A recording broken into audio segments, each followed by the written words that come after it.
everybody and welcome back to my channel. In today's video, I am going to be painting the Isle of Capri in soft pastels. This is like an Italian seascape painting.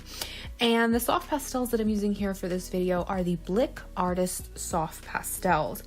Now, I am going to be doing a review on these. In fact, I'm currently in the process of filming that review right now. This set that I'm using specifically for this painting is the landscape set of 30 full sticks, which I'll be zeroing in on a little bit more in my review, but I also do have the full range. I have the 180 deluxe wood box set of these pastels, so I'm going to be doing a full and comprehensive review on these pastels coming up on the channel. So if you'd like to see that, be sure to subscribe so that you won't miss it, because it will be next on this channel. And if you happen to be watching this video in the future, and it's already been posted, then I'll go ahead and link it down below and in the iCards as well. So like I said, in today's video, I'm going to be painting the Isle of Capri in soft pastels, and I'm going to be sharing some soft pastel painting tips for you guys. Now, one of the things that I like to do whenever I'm doing a seascape is I like to make the sky much warmer of a blue, more toward the violet or red side of the blue, like ultramarine. And I even mix some violet often into the blue toward the top of the sky. And then that way, when the water is more of that green biased blue, it really helps to distinguish the sky from the water. It provides a nice contrast.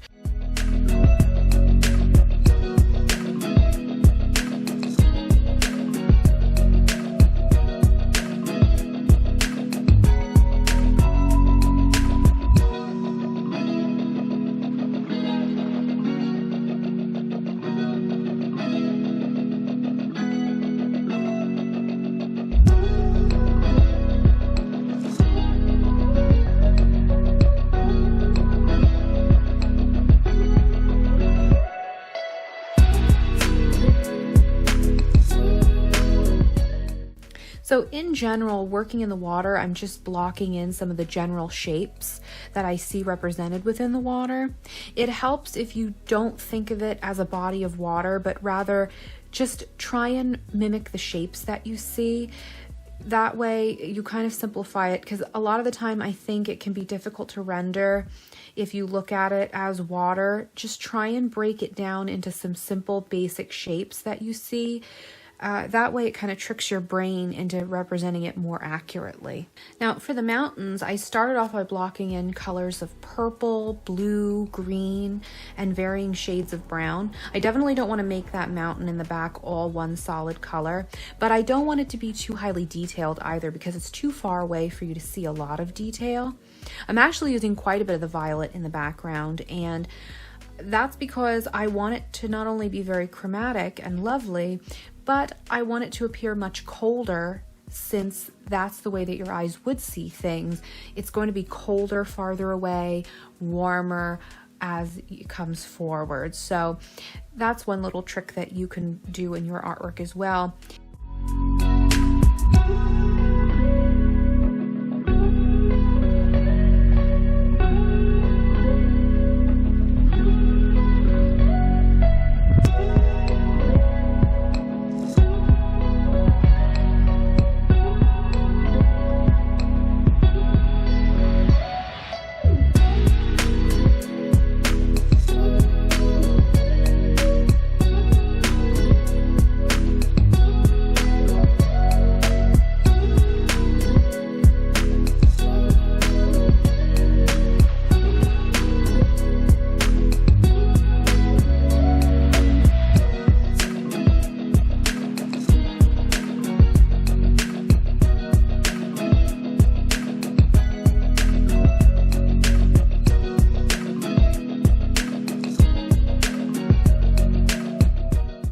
And then lastly, when I'm finished working on that mountain in the background, I sort of glazed the darkest blue over some of that mountain to make it look misty and hazy and kind of just way far back there in the distance.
Now, for the mountain that is closer to the viewer, I'm definitely going to make that far more heavily detailed and warmer in tone as well. I've even added in some colors of chestnut red and burnt sienna in there, because I don't want the earth to look all one color. You definitely want to make it as chromatic as possible. I like adding as much color as I possibly can sneak in there, while still making it look natural. Lively, I guess, is the word that I like to use for most of my artwork. A lively amount of color.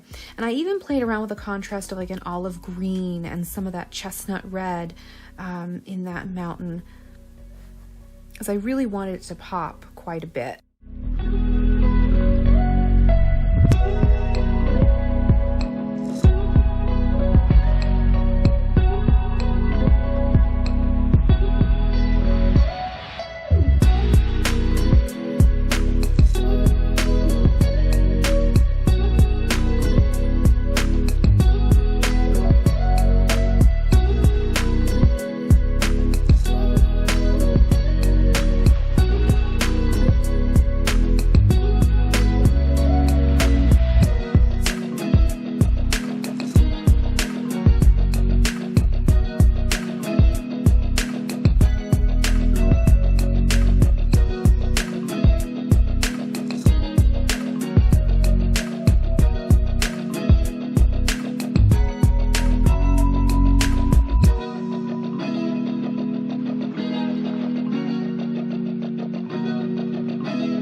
So for the foreground, where I have that nice sandy beach, in the reference photo that I'm working from, there is actually no beach there, but rather it's a lot of trees and shrubs and things like that and bushes. So I'm using my artistic license here to change it. I've never felt limited by a reference photo. Just because the photo doesn't have a beach there doesn't mean that I can't add one.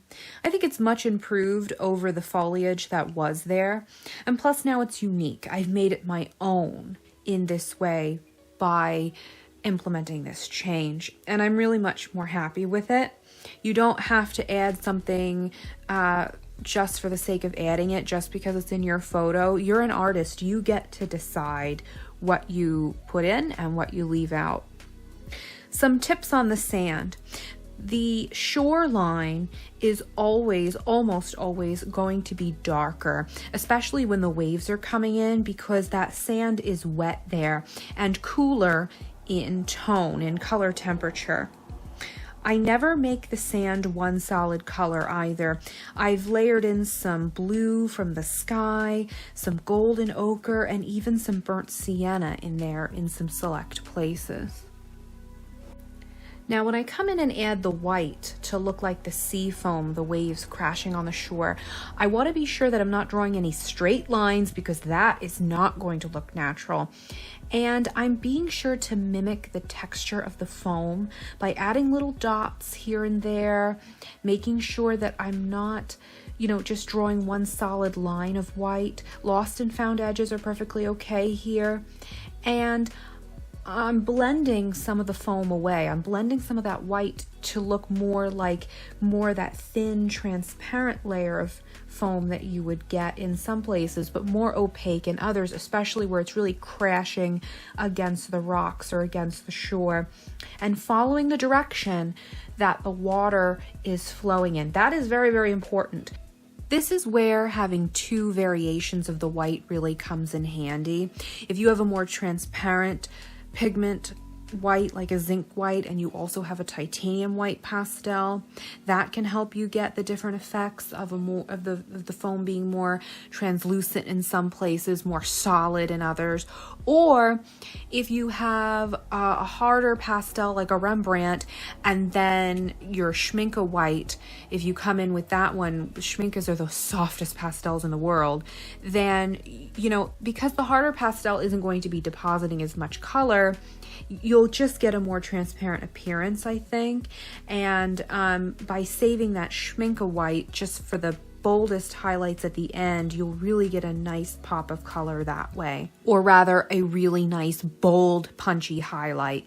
Now, of course, in this painting, I'm not using any other pastels but the Blick Artist Pastels because I'm doing a review on them, and this is going to be my demonstration for that review. But if I wasn't, then I would be so inclined to grab that Schmincke pastel out of my box and add some really solid bold highlights just for that extra sparkle on the water. I really think it can be extra lovely. Here with these Blick Artist Soft Pastels, the white they're using is a Lithpone white, which I was unfamiliar with that pigment at first. It is a transparent variation of the white, but I found that using PastelMat Paper, which is what I'm using here, definitely improved the appearance of it, definitely improved the performance of these pastels a lot. And as you can see, getting an opaque passage of color was not a problem. I wanted to thank you guys so much for watching, and I hope you enjoyed this video. I hope you found my pastel tips helpful for the next time you're painting a seascape of your own. Don't forget, I will have a full review on these Blick Artist Soft Pastels coming in the future, so be sure to hit that subscribe button and give me a like on your way out before you go, because it really helps out my channel. And as always, have a great day, and I'll see you guys in the next one. Bye!